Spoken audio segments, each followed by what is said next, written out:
جو سچ کہوں تو برا لگوں، جو دلیل دوں تو ذلیل ہوں، یہ سماج جہل کی ضد میں ہے، یہاں بات کرنا حرام ہے۔ میں ویسے نہیں کہتا ہوتا کہ اسلام آباد پولیس کے ایک جیب میں دہشت گردی کا مقدمہ اور دوسرے جیب میں کار سرکار میں مداخلت کا پرچہ جو ہے وہ ہوتا ہے۔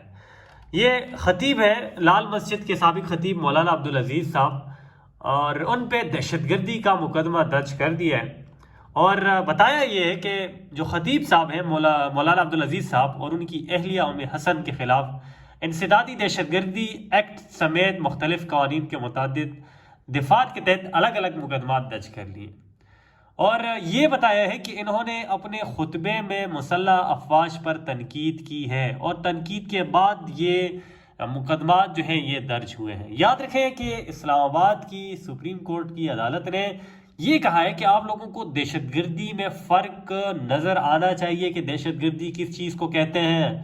دہشت گردی اے پی ایس جیسے واقعات کو کہتے ہیں۔ اور یہ مقدمہ کس نے درج کیا ہے یہ بھی بتا دیتا ہوں۔ مقدمہ جو ہے یہ کانسٹیبل جاوید انجم کی شکایت پر درج ہوا ہے جی، اور ساتھ ساتھ یہ کہا ہے کہ یہ سوشل میڈیا کے ذریعہ پروپیگنڈا اور دہشت گردی کو جائز قرار دے کر اس کی حوصلہ افزائی کرنے کی کوشش کر رہے ہیں۔ اچھا، دوسرا مقدمہ جو ہے وہ سب انسپیکٹر عبدالقیوم کی مدیت میں مولانا عبدالعزیز کے خلاف کی اہلیہ کے خلاف درج کیے گئے۔ او بھائی، ساتھ یہ لکھا ہے کہ اس سے پاک فوج کے حوصلے جو ہیں یہ پست ہوں گے۔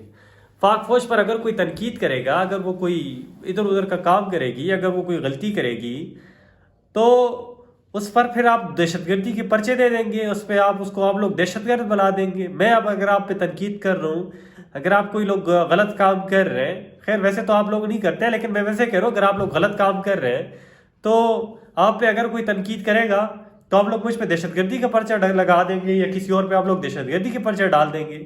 میرے خیال سے ایسا نہیں ہونا چاہیے۔ اور یاد رکھیں، آپ لوگ فرشتے نہیں ہیں کہ آپ لوگوں سے غلطی نہیں ہوگی، آپ لوگوں سے بھی غلطی ہوگی۔ تو اگر کوئی تنقید کرتا ہے تو اس پہ بجائے اس کے کہ آپ لوگوں کے حوصلے پست ہوں، آپ لوگ اتنے کمزور نہیں ہونا چاہیے آپ لوگوں کو کہ آپ کے صفوں میں بغاوت جو ہے وہ ان ایک دو بیانات سے آئے۔ آپ لوگ بارڈر پہ جائیں، آپ لوگ وہاں پہ لڑیں، آپ لوگ دہشت گردی کے خلاف نکلیں، اور جب آپ لوگ اپنا اصل کام کریں گے تو میرے خیال سے عوام آپ کی شانہ بشانہ کھڑے ہوگی، ہم خود آپ لوگوں کے ساتھ صف اول میں کھڑے ہوں گے۔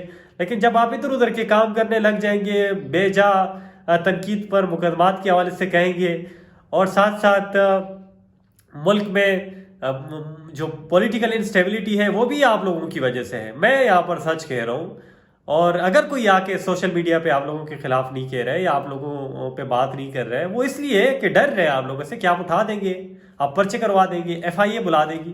تو میرے خیال سے ایسا نہیں ہونا چاہیے۔ اور یاد رکھیں، آپ لوگ ایک دم غدار بھی قرار دیتے ہیں۔ میں ایک محب وطن پاکستانی ہوں، اس پاکستان کے لیے میری خدمات ہیں، میں کام کرتا ہوں، لیکن جب ایسی چیز دیکھتا ہوں تو مجھے غصہ آتا ہے کہ پاک فوج جو کہ ملک پاکستان کا 80% بجٹ کھاتی ہے، اور ہم عوام جو ہے اپنا پیٹ کاٹ کر آپ لوگوں کو دیتے ہیں۔ اور قائد اعظم محمد علی جناح نے بھی کہا تھا کہ آپ لوگ جو افسر بنے بیٹھے ہیں یہ افسر نہیں ہے، بلکہ یہ اس ملک کے نوکر ہیں، مزدور ہیں، تو آپ وہ کام کریں۔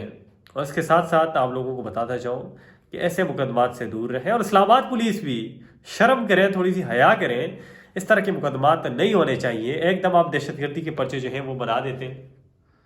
تو یہی گزارش تھی کہ اس شخصیت سے میں پچھلی سال ملا تھا، یہ ایسا نہیں ہے۔ یہ اس سے جب انسان ملتا ہے تو مزہ آتا ہے کہ واقعی آج بھی کچھ لوگ ایسے ہیں جو اسلام کے لیے کام کرتے ہیں، دین کے لیے کام کرتے ہیں۔ میرے خیال سے ایک بار پھر سوچنا چاہیے۔ تھینک یو، السلام۔